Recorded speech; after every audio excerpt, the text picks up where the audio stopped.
श्री सच्चिदानंद समर्थ सद्गुरु साईनाथ महाराज की जय। अखिलांड कोटि ब्रह्मांड नायका राजाधिराज योगिराज परब्रह्म साईनाथ महाराज की जय। नमस्कार साष्टांग श्री साईनाथ।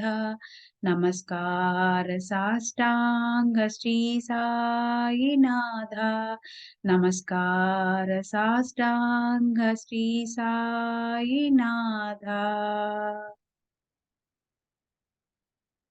అల్లా అచ్చా కరేగా అనే ఈ గ్రంథం నుంచి మనందరము చక్కగా ఎంతో జ్ఞానాన్ని నేర్చుకుంటున్నాం కదా. ఈ గ్రంథం ఇచ్చిన విమలా శర్మ గారికి, సాయినాథులకి, శ్రీరామ్ సారికి, మనకి ఈ గ్రంథం మన దగ్గరికి రావటానికి ఎంతో మంది మనకి ఎన్నో రకాలుగా సహాయం చేశారు. వారందరికీ కూడా పేరు పేరు పేరు పేరున కృతజ్ఞతలు చెప్పుకుంటూ మనము శివాజీ మహారాజ్ గురించి, శ్రీ రామచంద్ర స్వామి గారి గురించి తెలుసుకుంటున్నాం కదా. ఇవాళ ఇంకొంచెం తెలుసుకుందాం. ఈ విధంగా శివాజీ మహారాజు ఎన్నో సార్లు నిరాశను పొంది తిరిగిపోవలసి వచ్చింది. అయినా కూడా తన ప్రయత్నాన్ని విరమించలేదు. చివరకు ఒక రోజున శివాజీ చక్రవర్తి తనలో సమర్థుని దర్శనం, ప్రసాదం లభించకపోతే ఆహారం ముట్టనని ప్రతిజ్ఞ చేసి ఇంటి నుంచి బయలుదేరారు. ఇలా దృఢ నిశ్చయం చేసుకుని శివాజీ సమర్థుని జాడలు తీస్తూ చాపలు నగర పరిసరారణ్యంలో అనేక శ్రమలు పడి తిరుగుతూ విచారంగా ఉన్నారు. అప్పుడు సమర్థుని శిష్యుడొకడు శివాజీతో, రాజా, సమర్థులు ఈ సమీపంలో ఉన్న చెట్టు కింద కూర్చున్నారు అని చెప్పాడు. శివాజీ సత్వరమే అక్కడికి వెళ్లి సమర్థుని దర్శించారు. ఉభయులకు ప్రేమపూర్వకమైన సంభాషణ జరిగింది. 1649 వైశాఖ శుద్ధ నవమి గురువారం రోజున సమర్థ రామదాస స్వామి శివాజీకి మంత్రోపదేశం చేశారు. దాసబోధలోని లఘుబోధ అనే సమాసాన్ని అద్వైత జ్ఞానాన్ని వివరించడానికి వినిపించారు. సమర్థులు చిరకాలం ఒకచోటనే నివసించకపోవటం వల్ల శివాజీ తన గురువును గురు దర్శనాన్ని నిత్యము నియమపూర్వకంగా చేయలేకపోయేవారు. తన సమీప స్థలంలో ఎక్కడైనా నివసించి ఉంటే తనకు రోజు ఆయనతో సమాగమ లాభం కలుగుతుంది కదా అని శివాజీకి ఎంతో కోరిక ఉండేది. ఎన్నోసార్లు ఆయన్ని ఇతను ప్రార్థించాడు. ఒకసారి శివాజీ ఒక లేఖను పంపించారు. శ్రీ సమర్థులు శివాజీకి మంత్రోపదేశం చేసి రాజ్య సంపాదన చేసి ధర్మాన్ని స్థాపించు అని, బ్రాహ్మణ సేవ చేయమని, అవే నీ ముఖ్య ధర్మాలని ఆజ్ఞాపించారు. నీ హృదయంలోని కోరికలన్నీ పూర్ణం అవుతాయని ఆయన ఆశీర్వదించారు. శివాజీ కోరికను అనుసరించి సమర్థులు చాపలు గ్రామంలో శ్రీరాముని స్థాపించారు. కానీ తాను మాత్రం చుట్టుప్రక్కల కొండ గుహల్లోనే ఉంటూ ఉండేవారు. శివాజీ బలవంతం చేయడం వల్ల సమర్థులు సతారా దగ్గర ఉన్న సజ్జన్గఢ్ దుర్గంలో నివసించటం మొదలుపెట్టారు. అక్కడ శివాజీ ఒక మఠాన్ని కట్టించాడు. శివాజీ సమర్థుల సంబంధాన్ని ఎంత వ్రాసినా కూడా తక్కువే అవుతుంది.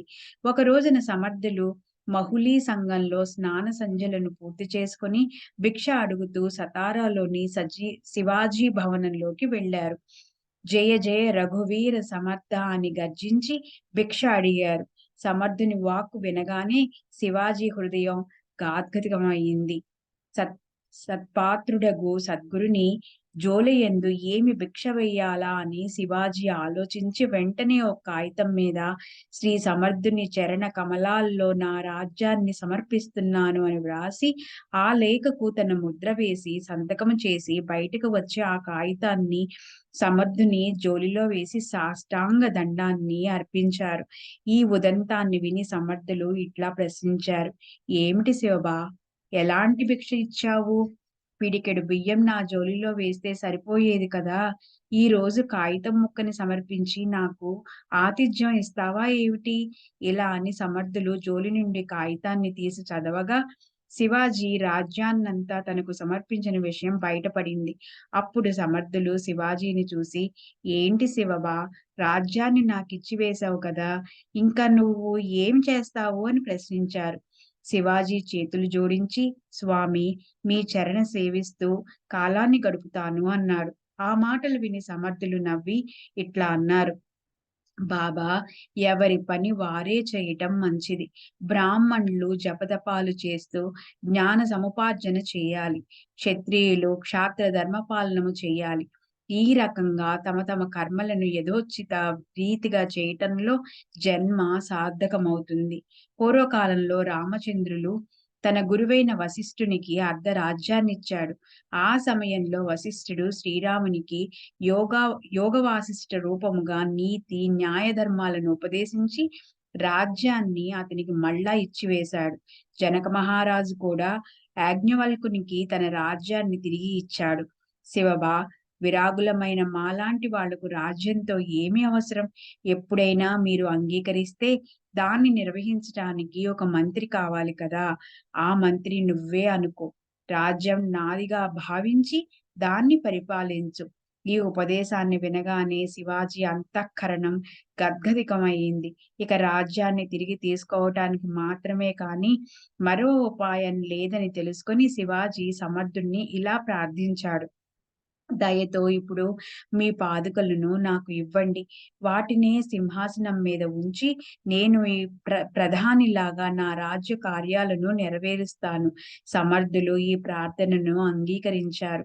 అప్పటినుంచి శివాజీ తన రాజ చిహ్నాన్ని కాషాయ వర్ణంగా గలదానిగా చేశారు. మహారాష్ట్రలో కాషాయ వర్ణ పతాకం ఇతిహాసంలో ప్రసిద్ధం. శివాజీ మహారాజు కామన్‌గఢ్ దుర్గాన్ని నిర్మిస్తున్నప్పుడు ఒక రోజున దుర్గ నిర్మాణ కార్యంలో పాటుపడుతున్న చాలా మంది మనుషులు చూసి, ఇంతమందిని నేను పోషిస్తున్నాను కదా! నేను ధన్యుణ్ణి అని అనుకున్నాడు. ఆ ఆలోచన రాగానే శివాజీ మహారాజు మనసులో ఒక రకమైన అభిమానం కలిగింది. ఇంతలో అకస్మాత్తుగా సమర్థులు అక్కడికి వచ్చారు. అతన్ని చూడగానే శివాజీ నమస్కరించారు. "స్వామి, ఎందుకు ఇక్కడికి అకస్మాత్తుగా వచ్చారో దాని కారణాన్ని నేను తెలుసుకోవచ్చా?" అన్నారు. సమర్థులు ఇట్లా చెప్పారు, "నీవు శ్రీమంతుడివి. వేల కొలది మనుషులను పాలిస్తున్నావు. ఈరోజు ఈ కర్మశాలను చూడటానికి వచ్చాను. ఇదంతా మీ అనుగ్రహమే" అని శివాజీ బదులు చెప్పాడు. ఈ రకంగా ప్రసంగం జరుగుతూ ఉంటే సమర్థుని దృష్టి సమీపంలో ఉన్న ఒక రాయి మీదకు వెళ్ళింది. ఆ రాయిని తెప్పించి సమర్థులు శివాజీని చూసి, "నీ పనివాళ్ళల్లో ఒక్కళ్ళని పిలిచి ఇప్పుడే ఈ రాతిని పగలగొట్టించమని" చెప్పారు. శివాజీ ఆజ్ఞతో ఆ పనివాళ్ళు ఆ రాతిని పగలగొట్టసాగారు. సమర్థులు ఆ పనివాడితో, "మరీ పెద్ద దెబ్బ వేయకండి. సరిగ్గా 2 తునకలు మాత్రమే అయ్యేటట్లుగా జాగ్రత్తగా కొట్టండి" అని చెప్పారు. ఈ విధంగా 2 ముక్కలుగా కొట్టగానే దాని నడిమ భాగంలో కొంచెం నీరు, పతికి ఉన్న ఒక కప్ప కనిపించాయి. ఆ చమత్కారాన్ని చూసి అక్కడ జనం అంతా ఆశ్చర్యపడ్డారు. అప్పుడు సమర్థులు శివాజీకి ఎదురుగా వచ్చి, "శివబా, నీ యోగ్యత చాలా గొప్పది. ఇంకా నీ లీలలు చాలా అనూహ్యంగా ఉన్నాయి చూడు. ఈ ఆశ్చర్యకరమైనటువంటి అంశం ఇంకా ఎవరి వల్ల అవుతుందని" అని చెప్పారు. "దీనిలో నాదేముంది?" అని అంటాడు శివాజీ. సమర్థులు అందుకు చిరునవ్వు నవ్వి, "లేకేం, నీవు కాక ఇక కర్త ఎవరు ఉన్నారు? నీవు తప్ప ఈ జీవులను ఇంకా ఎవరు పరిపాలిస్తారు" అని అన్నారు. అప్పుడు శివాజీ మహారాజు చకితుడై అందులో అంతరార్థాన్ని తెలుసుకొని ఇట్లా చెప్పాడు, "కానీ నేను పామరుణ్ణి. నా వల్ల ఏమీ కాజాలదు. ఈ దాసుణ్ణి క్షమించండి."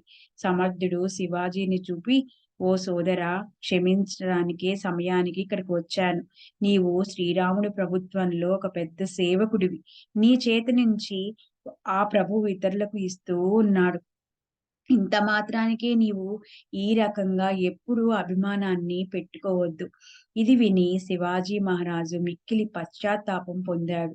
ఇంకా అతడు సమర్థుని పాదాలపై పడి మాటి మాటికి క్షమాపణని వేడుకొన్నాడు.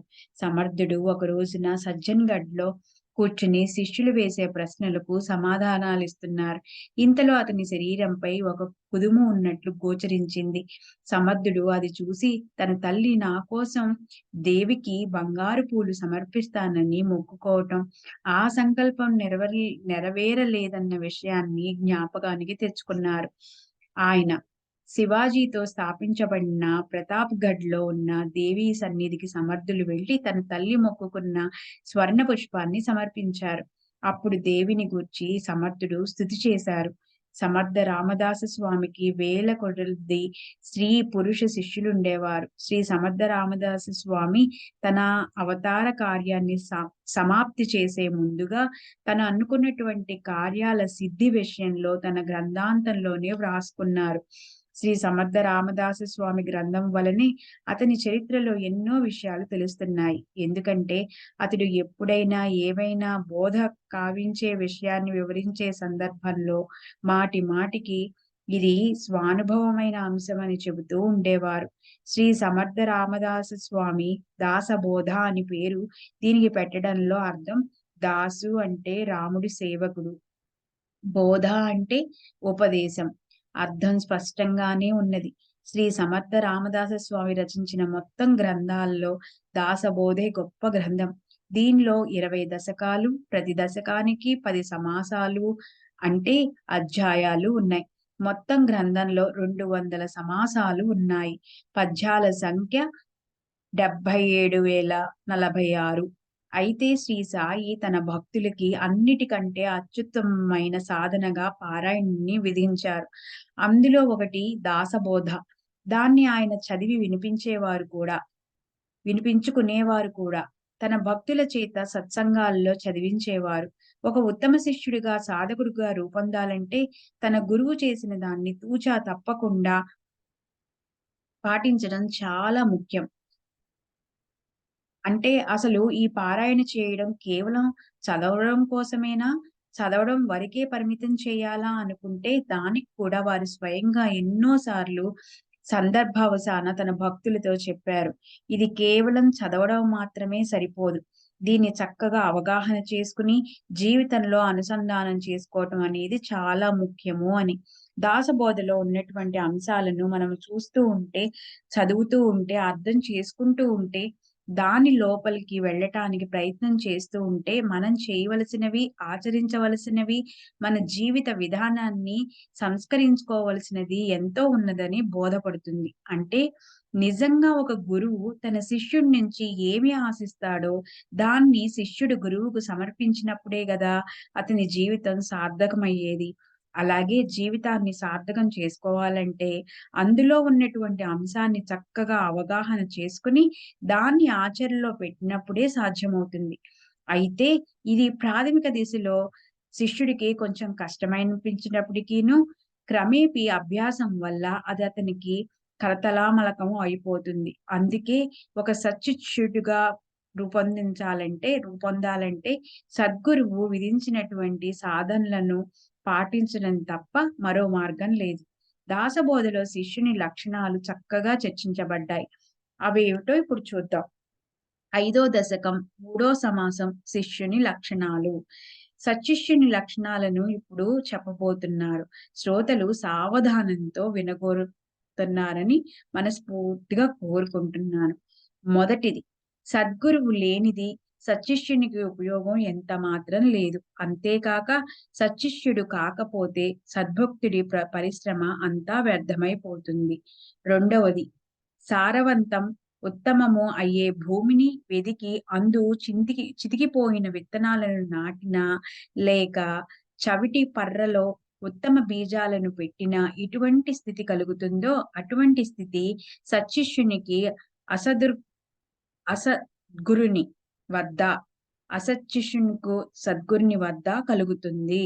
అసద్గురుని అంటే వద్ద అస అసత్శిష్యునికు సద్గురుని వద్ద కలుగుతుంది. మూడవది, ఉదాహరణ చెబుతాను. సత్శిష్యుడు సత్పాత్రుడే. వానికి అసద్గురువు ప్రాప్తం అవటం వల్ల తన తంత్రాలు, మంత్రాలు చెబుతాడు. అందువల్ల ఆ శిష్యునికి ఇహలోకం గాని, పరలోకంగా గాని సిద్ధింపదు. లేదా గురుడు పూర్ణంగా కృప చూపిస్తాడు. శిష్యుడు అనధికారి. ఈ గురువు శిష్యన్యాయం భగవంతుడగు పురుషుడికి భిక్షాళువైన పుత్రుడు ఉన్నట్లుగా ఉంటుంది. 4, 5 సారాంశమేమంటే, గురువు, శిష్యులు యోగ్యులు కాకపోతే కార్యం నడవదు. గురు శిష్యులు సరిగ్గా సమకూడకపోతే పరమార్థం కుదరదు. 6వది సద్గురువుకి, శిష్యునికి సంబంధం కుదిరిన చోట పరిశ్రమతో పనే లేదు. అనాయాసంగానే ఇద్దరి ఉత్సాహం నెరవేరుతుంది. 7 ఉత్తమమైన భూమి, సారవంతమైన విత్తనాలు లభించాయి. కానీ సకాలంలో వర్షం కురవకపోతే పైరు పెరగదు. ఇలాగే సద్గురువు, సత్శిష్యుడు కూడిన తరువాత కూడా ఆధ్యాత్మిక నిరూపణ జరగకపోతే కార్యం నెరవేరదు. 8 ఇప్పుడు పొలంలో విత్తనం వేయబడింది. బాగా మొలిచింది. కావలి లేకపోతే పైరుకు హాని కలుగుతుంది. ఈ స్థితే సాధన లేని సాధకుడికి కలుగుతుంది. 9 సారాంశమేమంటే, ఎంతవరకు పంట మన ఇంటికి చేరదో అంతవరకు చేయవలసిందల్లా చెయ్యక తప్పదు. ఆ పంట చేతికి వచ్చిన తర్వాత ఊరికే కూర్చోకూడదు. 10 అట్లాగే ఆత్మజ్ఞానం వచ్చిన తర్వాత కూడా సాధనను చేస్తూనే ఉండాలి. ఒకసారి ఎక్కువగా తిన్న తర్వాత కూడా భోజన సామాగ్రితో అవసరం ఎలా కలుగుతుందో, అదే విధంగా పూర్ణంగా ఆత్మజ్ఞానం కలిగిన తర్వాత కూడా సాధన ముందు నడిచి పనిచేస్తూనే ఉంటుంది. 11 కాబట్టి సాధన, అభ్యాసం, సద్గురువు, సచ్చిష్యుడు, సచ్చాస్త్ర విచారం, సత్కర్మ, సద్వాసన, సదుపాసన, సదాచరణ, సద్ధర్మ నిష్ఠ, సత్సంగం, సత్యనియమం మొదలైనవన్నీ ఒకచోట కలిసి ఉంటేనే విమలమైన విజ్ఞానం ప్రకాశిస్తుంది. కాకపోతే జనసముదాయంలో నాస్తికత విజృంభిస్తుంది. కానీ ఇందులో శిష్యుడి దోషం ఎంత మాత్రం లేదు. తాళం చెవి ఏమో సద్గురువు దగ్గర ఉంది. సద్గురువు నానా విధాలైన ప్రయత్నాలు చేసి శిష్యుడి దగ్గర గల సమస్త దుర్గుణాల్ని దూరం చేస్తారు. 13 సద్గురువు మూలంగా శిష్యుడు సచ్చిష్యుడు అవుతాడు. సచ్చిష్యుని వల్ల ఆ సద్గురువు ఎన్నటికీ సద్గురుడు కాలేడు. ఎందుకంటే సచ్చిష్యుని వల్ల ఆ సద్గురువు గొప్పతనం పోతుంది. శిష్యుని సంబంధంతో గురువు సద్గురువు అయ్యాడంటే గురువుకు గురుత్వం ఎక్కడి నుంచి వస్తుంది? 14 కాబట్టి సద్గురువు లభించిన వెంటనే సన్మార్గం లభిస్తుంది. లేకపోతే శిష్యుడు నాస్తికతతో సర్వనాశనం అయిపోతాడు. 15 భవసాగరం నుంచి దరికి చేర్చటంలో పూర్ణ బాధ్యుడు గురువే. నేను ఇక్కడ కొన్ని సచ్చిష్య లక్షణాలు తెలుపుతున్నాను. 16 సద్గురుని వాక్యంలో పూర్ణ విశ్వాసం ఉంచి అనన్య భావంతో అతని ఆశ్రయంలో ఉండటం సచ్చిష్యుని యొక్క ముఖ్య ధర్మం. 17 శిష్యుడు పవిత్రమైన అంతరంగం కలవాడు, సదాచార సంపన్నుడు, విరక్తిని కలిగిన ఉన్నవాడు, మోక్ష శక్తుడు అయి ఉండాలి. 18 శిష్యుడు నిష్ఠావంతుడు, శుద్ధిమంతుడు, సర్వ విధాల నియమంతుడు అయి ఉండాలి.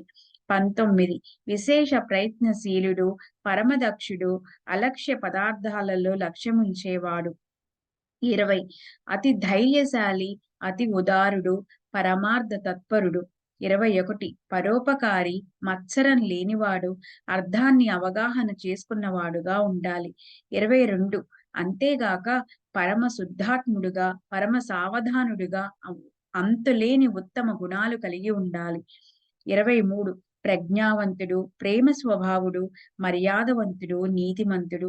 24 యుక్తిమంతుడు, బుద్ధిమంతుడు, నిత్యానిత్యములను వివరించేవాడు. 25 ధైర్యశాలి, దృఢవ్రతుడు, కులవంతుడు, పుణ్యాత్ముడు. 26 సాత్వికుడు, భజన చేసేవాడు, సాధకుడుగాను అయి ఉండాలి.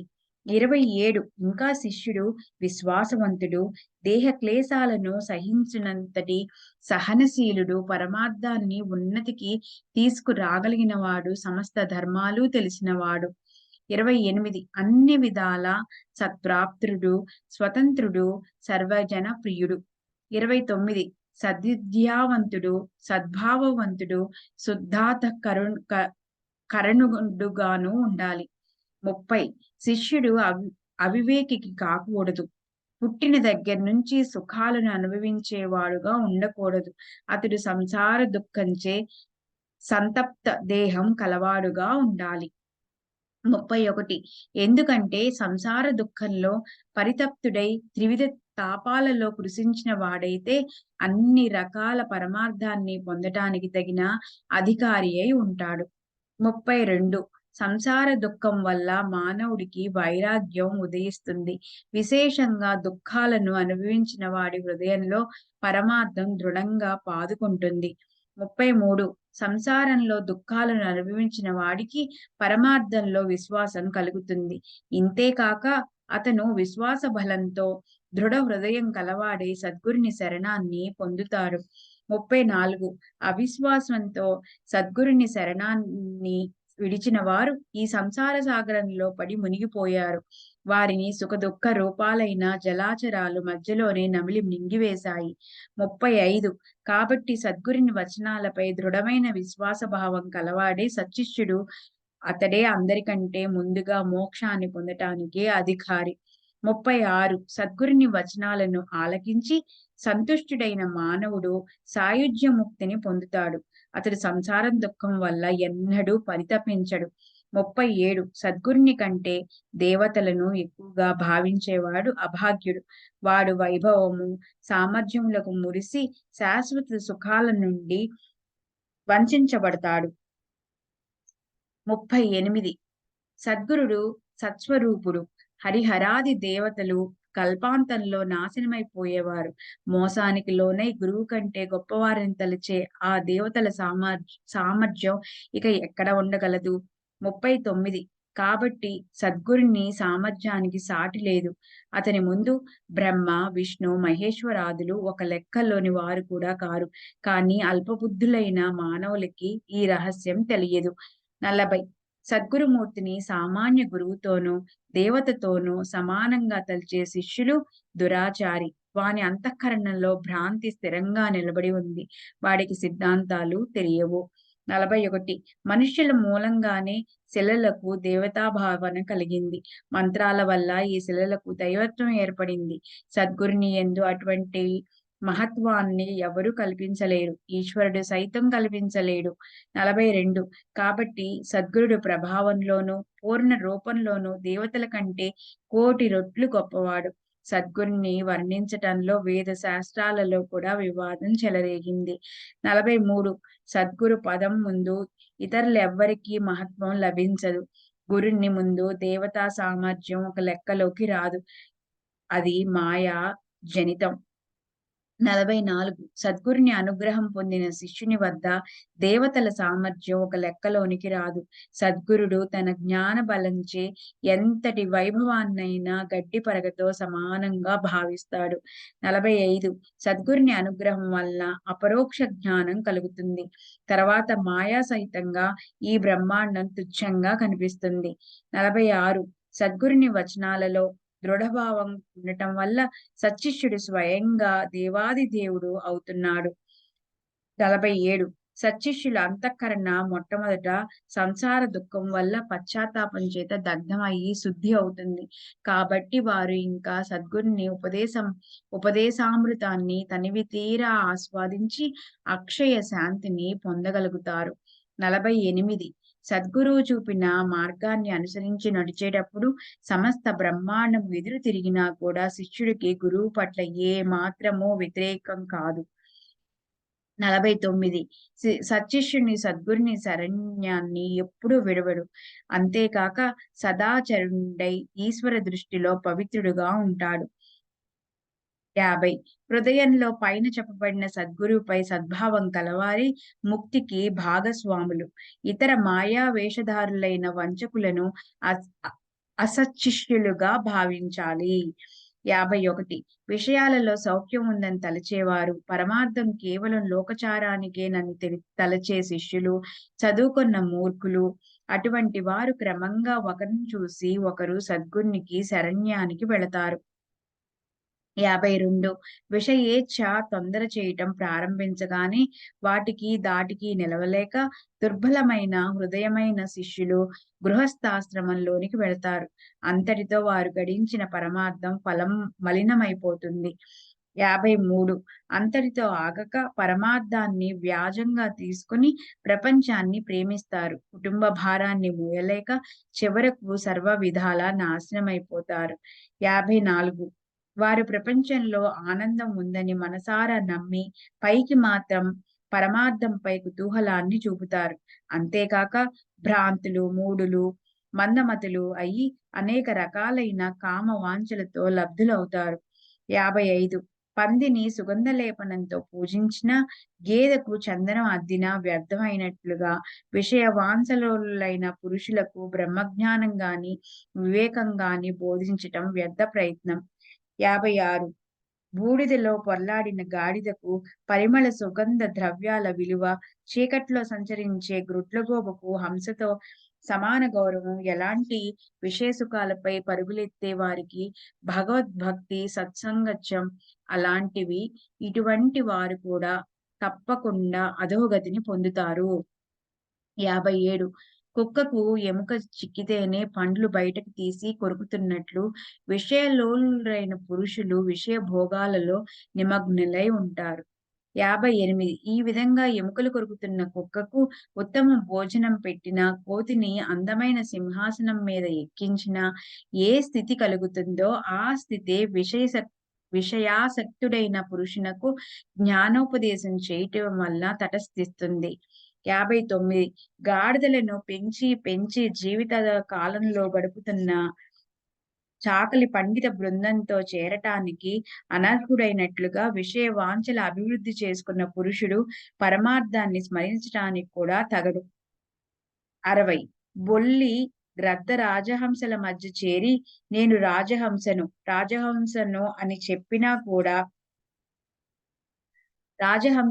అని చెప్పినా గాని దాని ధ్యానమంతా అపరిశుభ్ర పదార్థాల మీదనే ఉంటుంది.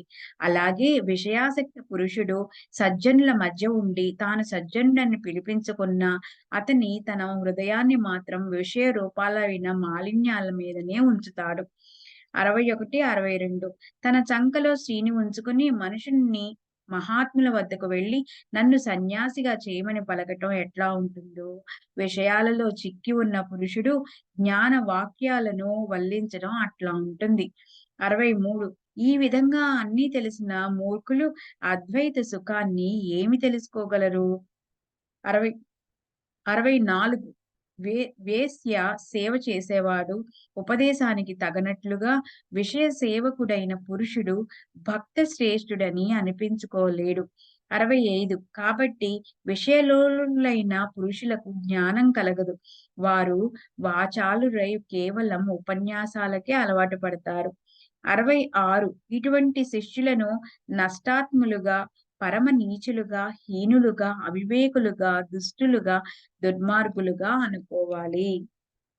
67 పాపపూర్ణులు, మహాపరాధులు, అత్యంత కఠిన హృదయులు అయినటువంటి శిష్యులు పశ్చాత్తాప తప్తులవటానికి మంచి ప్రాయశ్చిత్తం ఉంది. 68 అది ఏమిటంటే వీరు మళ్ళీ సద్గుని చరణాలకు వెళ్ళాలి. అతనిని ప్రసన్నాత్మునిగా చూసుకోవాలి. వారి అనుగ్రహాన్ని సంపాదించి పరిశుద్ధాత్మలు కావాలి. 69 ఎందుకంటే స్వామి ద్రోహి అయినవాడు సూర్యచంద్రులున్నంత వరకు నరకంలో పడిపోతాడు. స్వామిని ప్రసన్నాత్మునిగా చేసుకోకపోతే వాడు కడ తేరటానికి అవకాశం ఉండదు. 70 శ్మశాన వైరాగ్యం అవలంబించిన సద్గురుని పాదాలపై పడినంత మాత్రాన జ్ఞానము స్థిరముగా పాదుకొనదు. 71 మనస్సులో కల్పిత గురుభావాలను తెచ్చిపెట్టుకుని కొందరు శిష్యులు గురువు వద్ద మంత్రాన్ని తీసుకుని ఆ మంత్ర కారణంగా 3 నాళ్ల ముచ్చటగా మాత్రమే శిష్యులుగా ఉంటారు. 72 ఇట్లాగే చాలా మంది గురువులుగా చేసుకుని ఏవేవో పాషాండ పదాలను నేర్చుకొని నోటి గద్దరితనంతో సిగ్గులేని పాషాండులై చెడిపోతున్నారు. 73 ఈ అవివేకులు తమ ప్రమాదాన్ని తెలుసుకుని ఒకప్పుడు ఏడుస్తారు, ఒకప్పుడు పడిపోతారు. కొంచెం సేపు వైరాగ్యమూర్తులవుతారు, మరి కొంచెం సేపు నేనే జ్ఞానినని గర్విస్తారు. 74 ఒక క్షణం కాలం హృదయంలో విశ్వాసాన్ని తెంచుకుంటారు. రెండవ క్షణంలోనే తిరగబడతారు. ఈ విధంగా అవివేకులైన శిష్యులు పిచ్చివాళ్ళలాగా నానా వేషాలు వేస్తారు. 75 కామం, క్రోధం, మదం, మత్సరం, లోభం, మోహం, అభిమానం, కపటం, తిరస్కారం మొదలైన అనేక వికారాలు వారి హృదయాలలో వ్యాపించి ఉంటాయి. 76 అహంకారం, శారీరక ప్రేమ, అనాచారం, విషయ సాంగత్యం, సంసార సంబంధమైన ఉద్వేగానికి లోనవటం హృదయాలలో వారికి నిరంతరం కాపురంగా ఉంటాయి. 77 దీర్ఘసూత్రి, కృతజ్ఞుడు, పాపి, దుష్కర్ముడు, కుతర్కి, వికల్పాత్ముడు, భక్తిహీనుడు, భావశూన్యుడు, శీఘ్రకోపి, నిష్ఠుర హృదయుడు, పరఘాతకుడు, శూన్య హృదయుడు, దయారహితుడైన సోమరి, అవివేకి, విశ్వాస శూన్యుడు, అధీరుడు, అవిచారి, సందేహాత్ముడు అయిన అలాంటి శిష్యుడు నానావస్థల పాలవుతాడు. అంతేకాక ఆశ, మమకారం, తృష్ణ, కల్పన, కుబుద్ధి, దుర్వృత్తి, దుర్వాసన, బుద్ధిహీనత, విషయ వాంఛ మొదలైన దుర్గుణాలు అతని హృదయంలో నివాసం చేస్తూ ఉంటాయి. 78, 79 ఇచ్ఛా మోహ తిరస్కారాలకు వసుడై ఇతరులను నిందించటంలో ఉత్సాహం కలవాడై ఇతడు విర్రవీగుతాడు. అంతేగాక చక్కగా తీసుకుని కూడా దేహాభిమానంలో పడి ఉన్మత్తుడవుతాడు.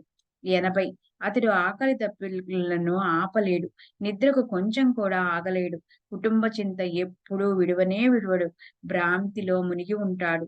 81 కేవలం వాగాడంబరంతోనే ఏవేవో గొప్ప గొప్ప ఉపన్యాసాలు చేస్తాడు. కొంచెం కూడా నిలకడగా ఉండడు.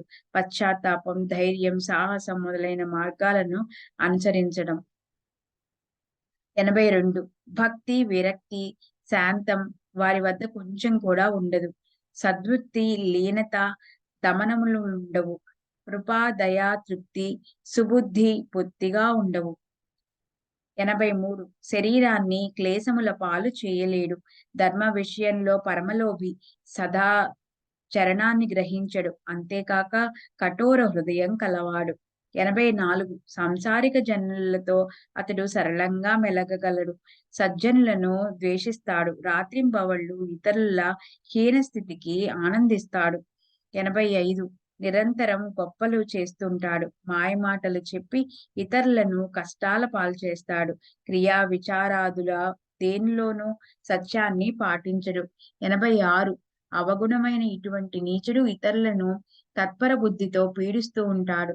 తేలు కుట్టి, పాము కరిచి, బాధ కలిగి చేసినట్లుగా ఇతడు అందరి అంతఃకరణాలను కఠినమైన మాటలతో నొప్పిస్తూ ఉంటాడు. 87 తన దుర్గుణాలను మరుగుపరుచుకుని ఇతరులతో కఠిన వాక్యాలు పలుకుతూ గుణదోష రహితులలో లేని దోషాన్ని ఆరోపిస్తూ ఉంటాడు. 88 పాపి నిర్దయుడుగా వర్తిస్తాడు. అంతేకాక దురాచారి, హింసకుడై ఇతరులను దుఃఖిస్తున్నా జాలిపడడు. 89 దుర్జనులు ఇతరుల దుఃఖానికి విచారపడరు. పైగా మిక్కిలి దుఃఖం పొందేవారిని మరింత దుఃఖింపచేస్తారు. వారు దుఃఖించడం చూసి తాము ఆనందిస్తారు. 90 తనకు దుఃఖం కలిగినప్పుడు మాత్రం దుఃఖిస్తూ పరులకు దుఃఖం కలిగినప్పుడు ఆనందించే వారికి యమపురి తప్పక సిద్ధిస్తుంది. అటువంటి నీచుని యమకింకర్లు నిర్దయగా కొడతారు.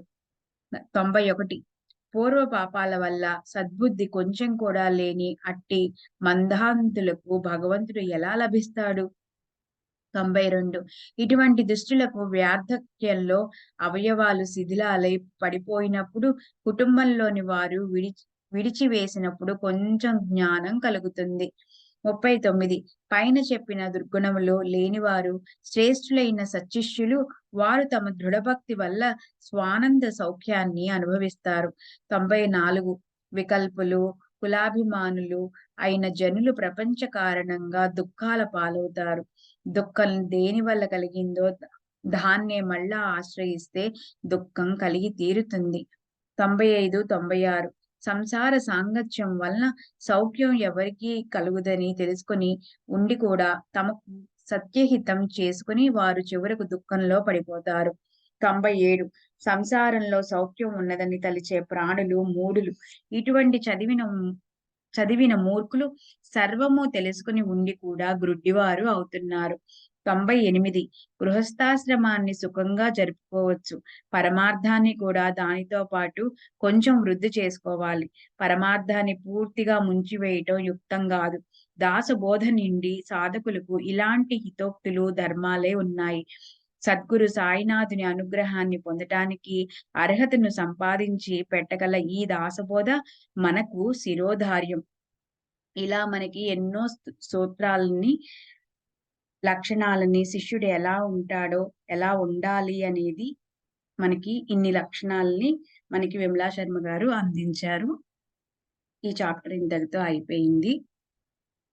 శ్రీ సచ్చిదానంద సమర్థ సద్గురు సాయినాథ్ మహారాజ్ की जय।